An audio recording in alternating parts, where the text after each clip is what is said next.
Hey, I am Igroglaz and today I'll tell you about Corah.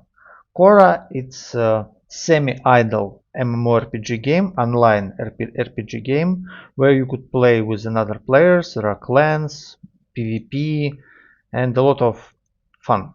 So in this guide you will know everything for new and not only player, how to be successful in this game, how to fight here properly. So in this game, let's talk first of all about interface and about UI. So this is main screen, and important thing here it's potion refill. So in this game you should always have maximum amount of potions. So if you're free to play player like I am, it's 29.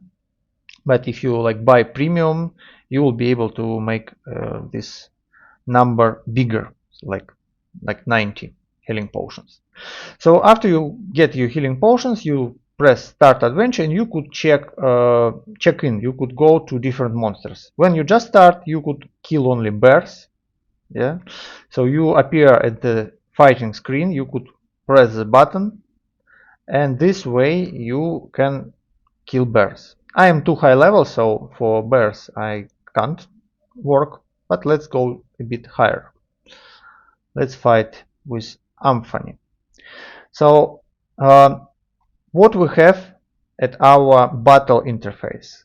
At the bottom you see this red uh, button which fill every now and then, like every two seconds. It's how when you attack. So when it filled till the end, you make a blow. So in the center we have a monster which we kill together with other players. So you on bottom left corner, and there are some other players. The more players around, the more experience buff you have.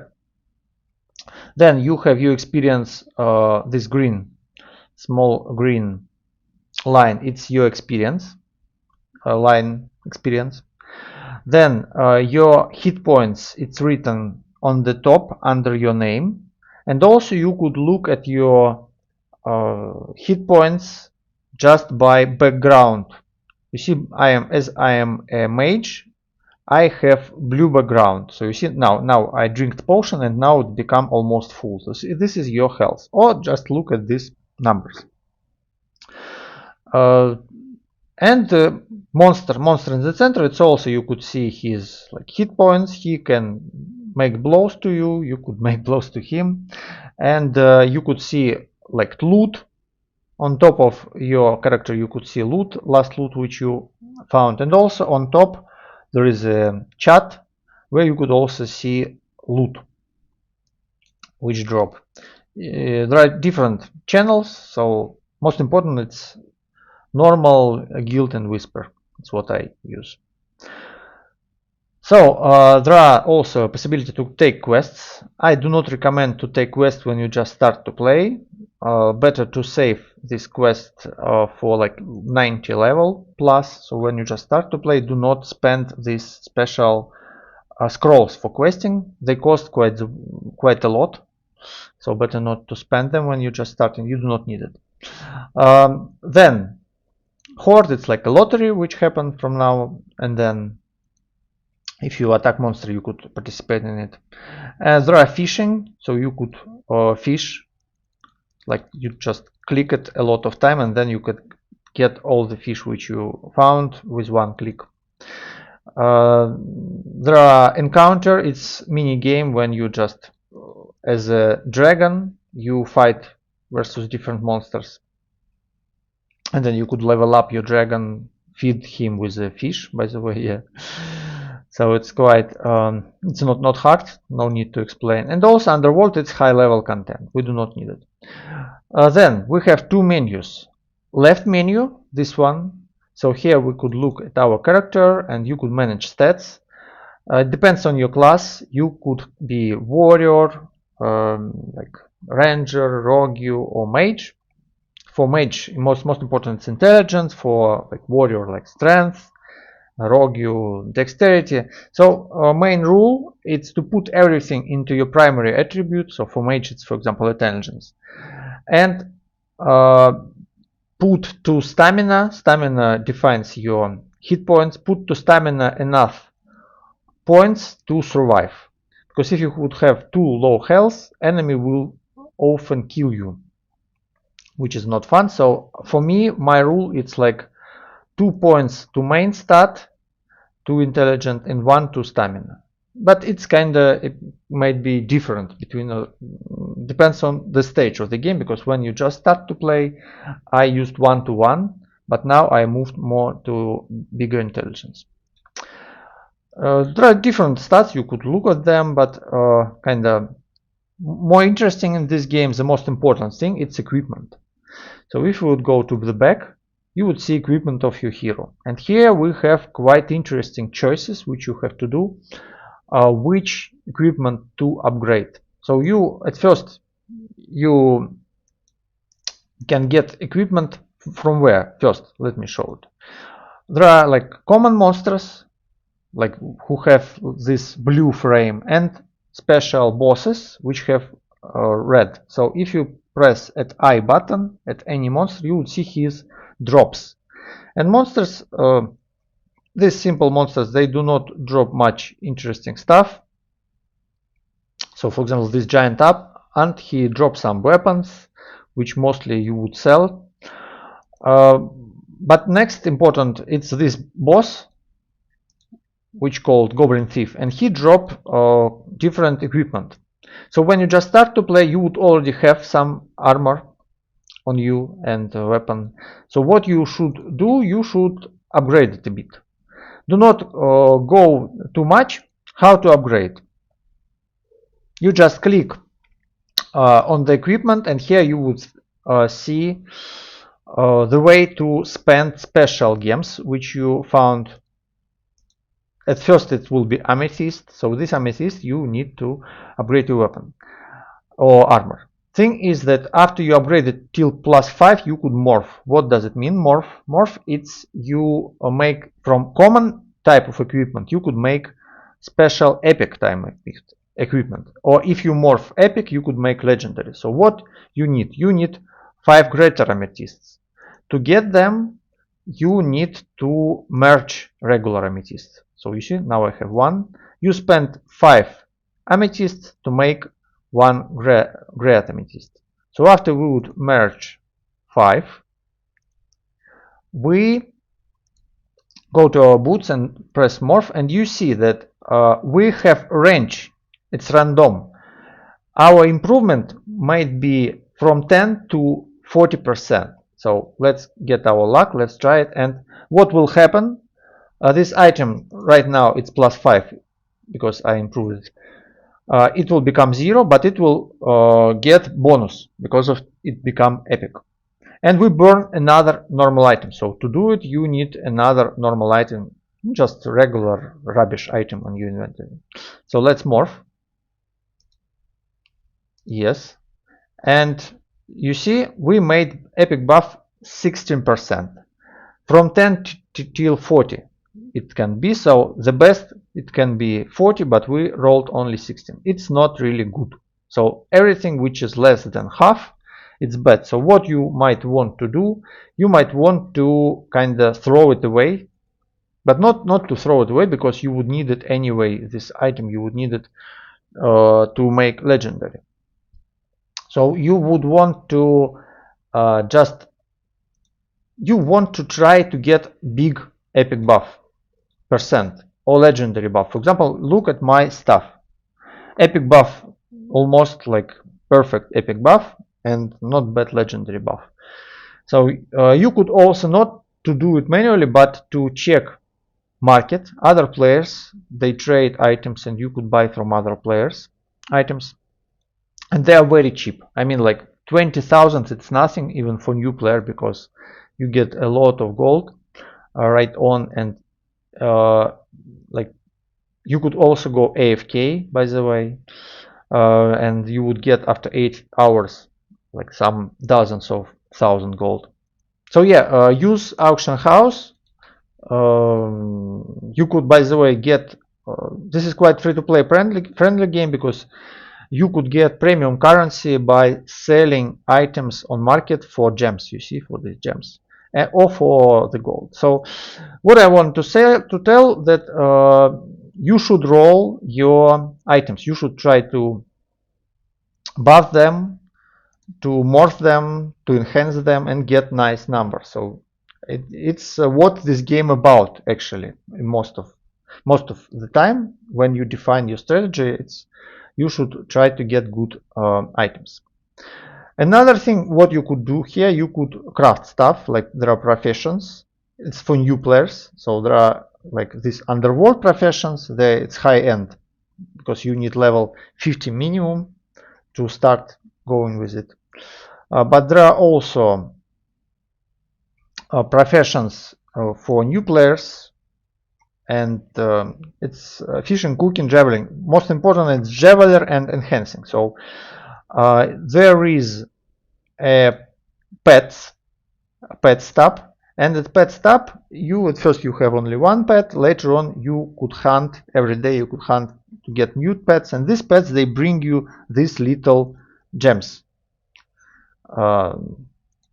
These things. And also you could, by the way, upgrade pets. When you hunt for them, they give you the shards, and you could upgrade them and choose different main pet. He would give you a certain buff. For example, this guy, he's very good. He give you gold buff, and most of the time I use it. Right now I use defense buff because I plan to farm boss.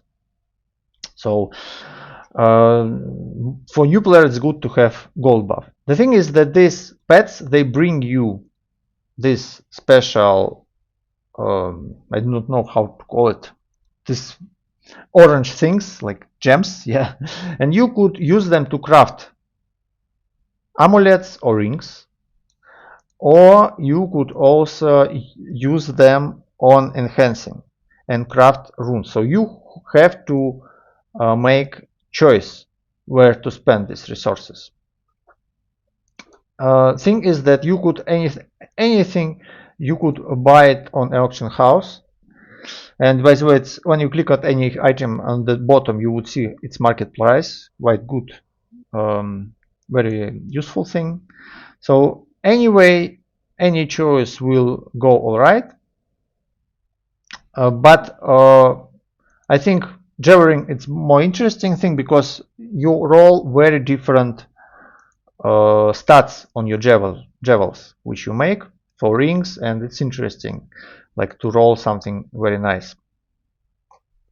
It's first what I wanted to show about runes. By the way, runes, you use them to buff your equipment, to refine it. So if I press refine and click like this, I spend one rune at improving this item.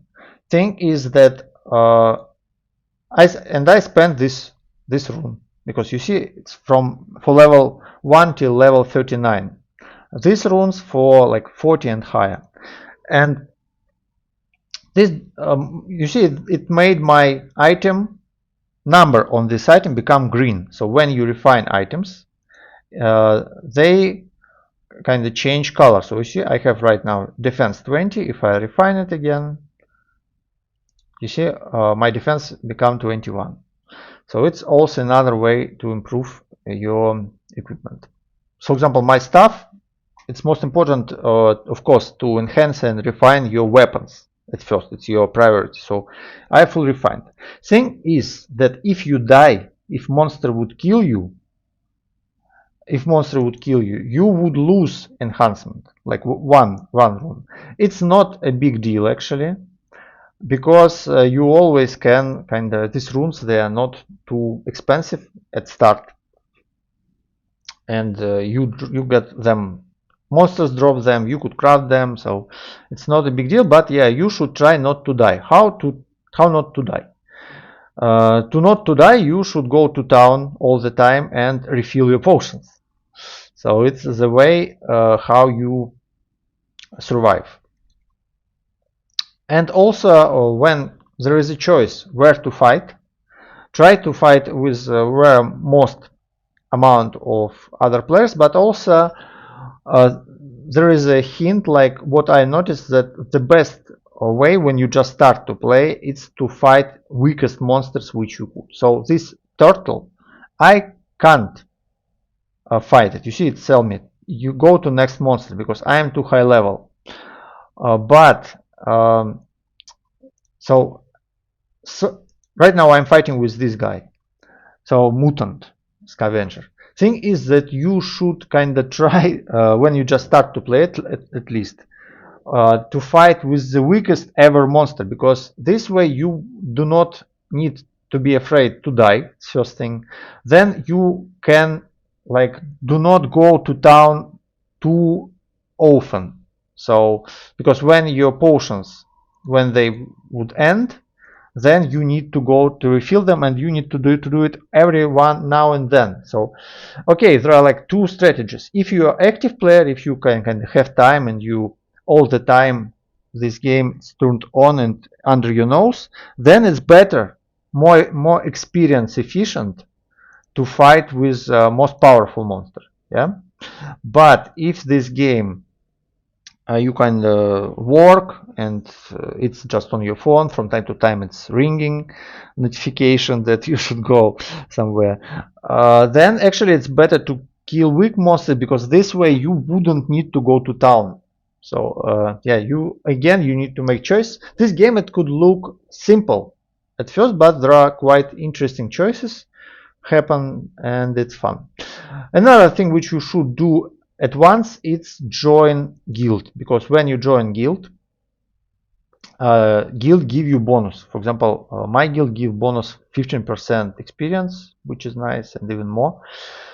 So join any guild and it will bring to you bonuses and friends, which is nice. What else? This shop, it's like where you could spend some money to get like diamonds to support developer, but it's quite free-to-play friendly game, so you would get diamonds by achievements and also by mostly by selling items on player market. So it's how you should make money, player market.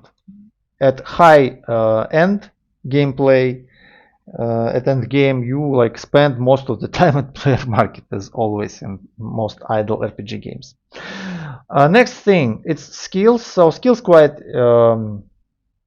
simple thing that they just appear from time to time. You do not need to like click on them. They will just appear and increase your damage. So you just put as much as you can in there. So it's most things which you should know about this game. It's constantly developing, and at the end game there are more activities and more stuff to do. Later on, after like level 40, you could go to portals and visit another regions which have other monsters, and you can choose whom to kill. I mean, some give items, some exp. So this is game of choice. I like it. Also, there is a stash, there is a bank, so you could put rare items if you do not have space in your bag. It's worth it to put stuff there. Also, I do not recommend you to like spend runes, high runes, scrolls, these quest scrolls, fish, except upgrading your dragon too much, because better to put it at like 100 plus levels, and then it will be effective. Thank you much for watching. Have a good day. Please subscribe at my channel. I make videos and guides about best idle RPG games. Bye bye.